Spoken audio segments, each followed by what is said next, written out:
শ্রী গোবিন্দ, শ্রী গোবিন্দ। আমাদের ভগবান তার বিভূতি যুগের 31 নম্বর শ্লোকে কি বললেন জানো?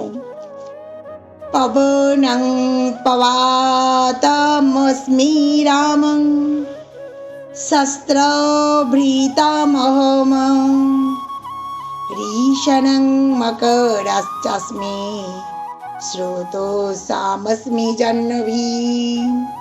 অর্থাৎ পবিত্রকারী বস্তুদের মধ্যে আমি বায়ু, শস্ত্রধারীদের মধ্যে আমি পরশুরাম, আর মৎস্যদের মধ্যে আমি মকর, এবং নদী সমূহের মধ্যে আমি গঙ্গা।